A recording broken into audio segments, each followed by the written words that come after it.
this video is going to be focusing on a solo of the first boss from the new Dungeon Duality, which is called Nightmare of Gahlran. This is the first boss fight, so this is what this video is going to be focused on, the mechanics and stuff and the tips on it.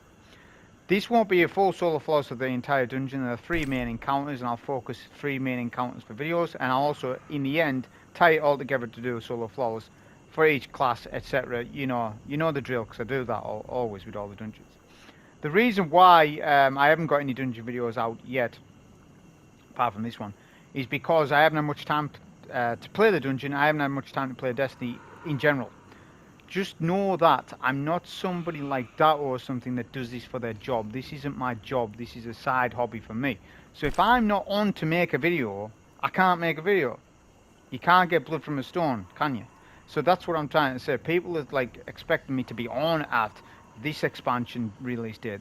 You just can't work your life like that. If I'm off for something, I will do it when it's fresh. If I'm not, then that's bad for me, because the algorithm will go against me and stuff, and I already know all that, you know. But if I'm not on, I'm not on. There's nothing I can do about it. So that's why the dungeon videos are staggered, and they're going to be later than everybody else's. That's just the case of it. Anyways, this is focusing on the first boss. As I said, we're on a Warlock, well, a Radiance. Empower and Rift, any melee ability you want. Fusion Grade is critical to the build. Icarus Dash, Touch of Flame are aspects. Fragments are Ember of Wonder, Ember of Solace, Ember of Blistering, Ember of Ashes. I'll just quickly tell you why I've got each fragment on. So this one I got it on because it's got plus 10 resilience for free, and resilience is the best stat in the game now. So that's the only reason why I put that on. This one doubles down on restoration, the effects of it, and I'm using that a lot, so I've got that on. This one here, when you defeat targets with solar ignitions, you get more grenade energy. So that's why I've got that on. And then you apply more scorch to targets. It stacks more, right? So that's critical, that one, with the fusion. The build is the Starfire protocol setup, where you get double fusion grenades, and then they charge each other. So fusion grenades will grant you rift energy. And when you stand in a rift, when you're dealing damage, you get more fusion grade energy. It's very good. Obviously, I'm certain you probably saw this already. As for the weapons, this is probably one of the best setups, I think, for this boss fight. So we're using the exotic grain launcher Witherhoard, a glaive, any glaive, your best glaive, put it on. I would probably tell you to put a damage dealing, so a glaive with a damage perk on it. If you've got a Vorpal one, use that. However, an unrelenting one isn't too bad, but I would still say probably a damage dealing one. This setup doesn't require you to sort of switch between weapons. Although you can do that if you want to. You can swap to salvo, and you could have totally done that, but I didn't. And then finally, the heavy slot, Corrective Measure, a Void LMG. It can be any LMG you want as long as it's your best one. A really well-rolled LMG for PvE. This has got subsistence, which is like king for LMGs now. But anyways, that's what I'm using. In terms of armor mods, we're using double LMG ammo finder, LMG loader, Glaive of Dreams, doubles down on the unstable essence buff. I'll talk about that in the run.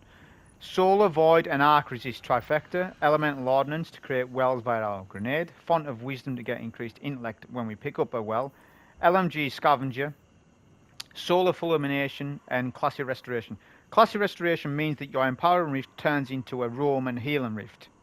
It's insane, so use it. And then this one gives you an increased radius on your ignitions. This is very good to put on as well.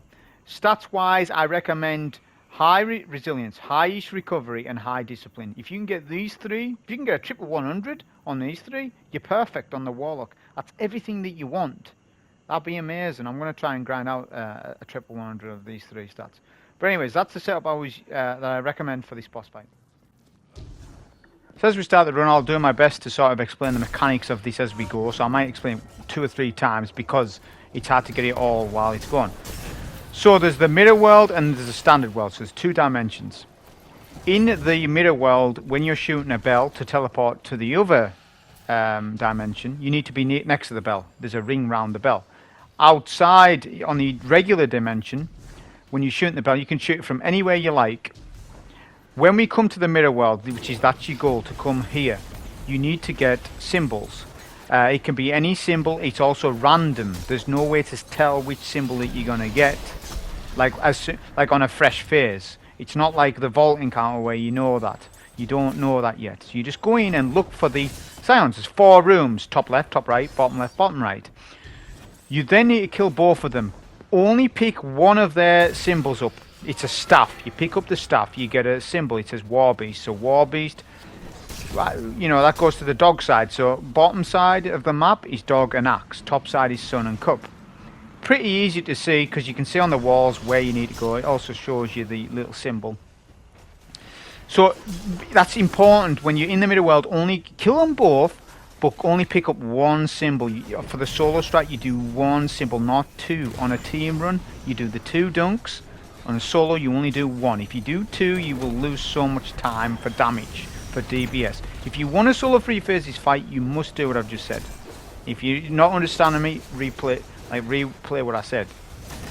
Right, then you need to step in the door because the door opens. Then you get teleported in here. This is where you'll get your Nightmare of Gahlran's. Now the glaive is insane for this, and the machine gun. But essentially you just want to keep killing them.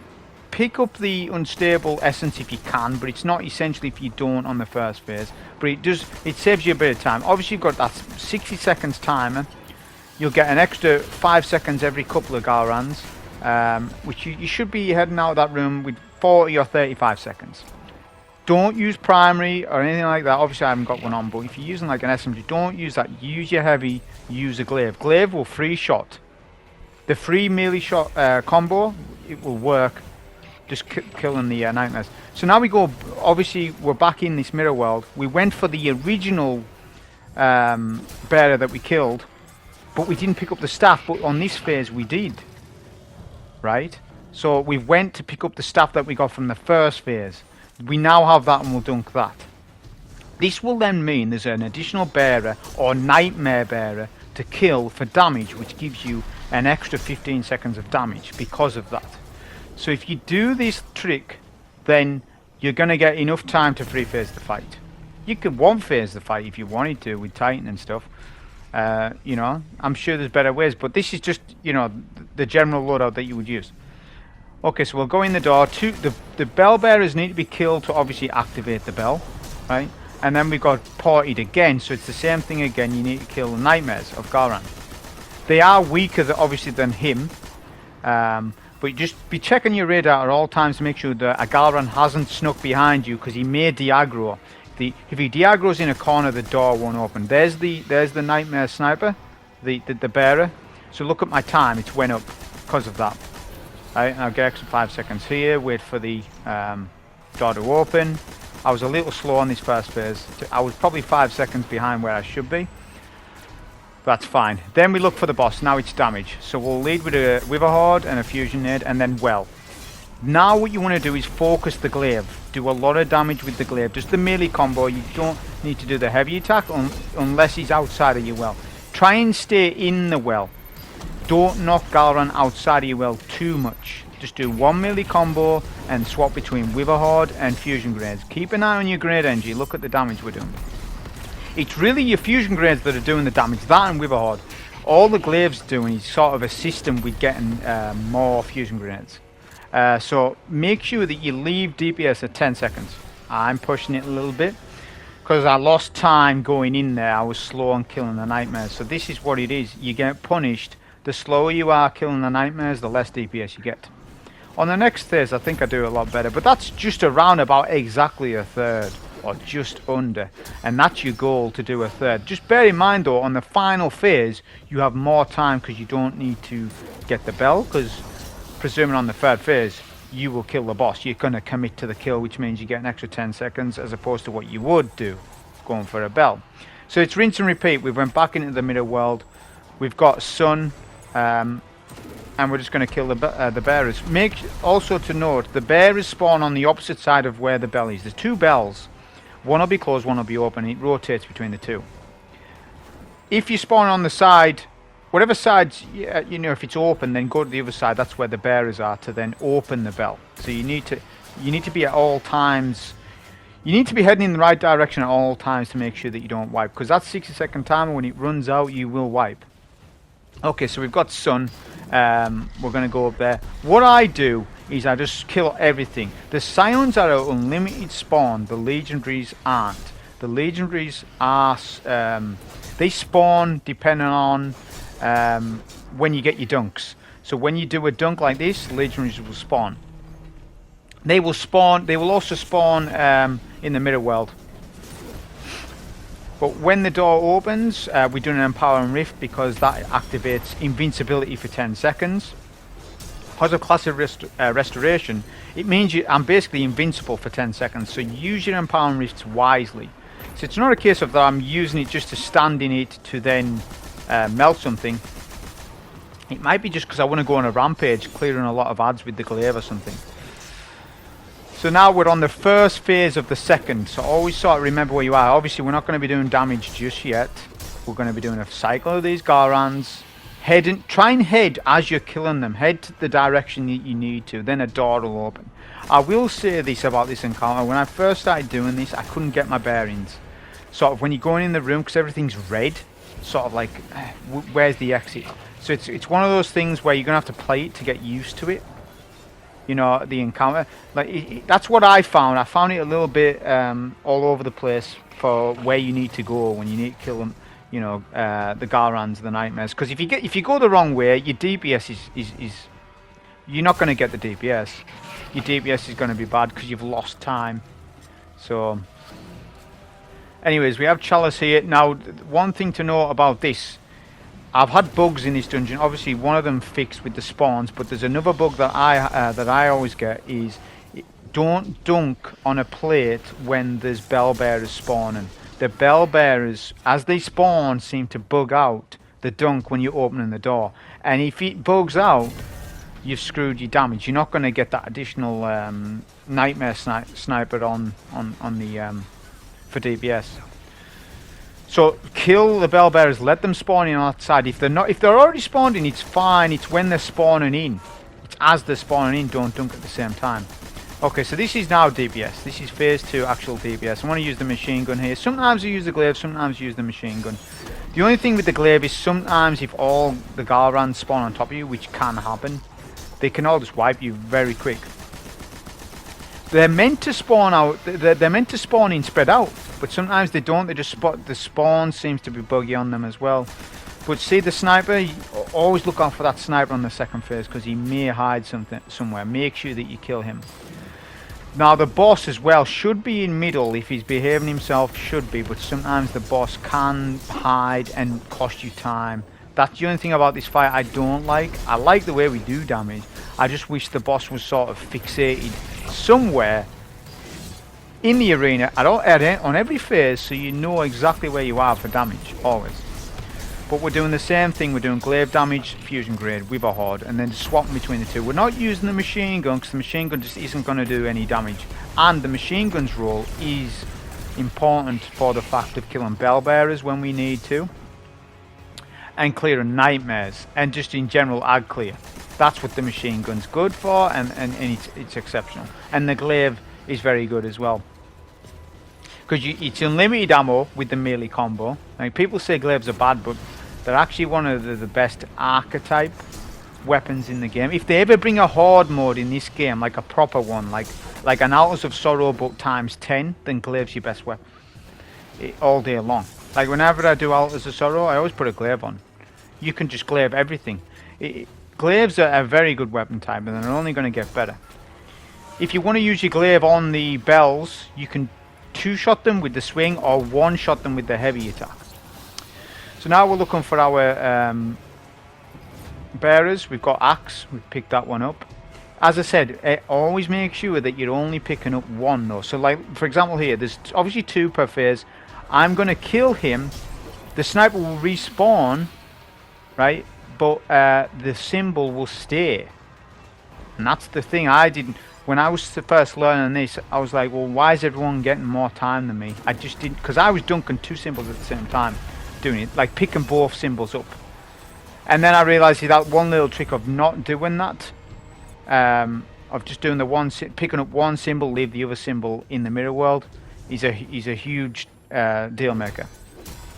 You can switch to Salvo, the grenade launcher, because it's got Demolitionist on it and Vorpal and Spike off the glaive. But I feel as though you don't need to even do that, because it's still a free phase on this loadout, right? As long as you're doing, you know, as long as you're doing the little tricks and your DPS is good, where you do your melee combo, you do your fusion grenades, like you keep an eye on that cooldown with this playstyle.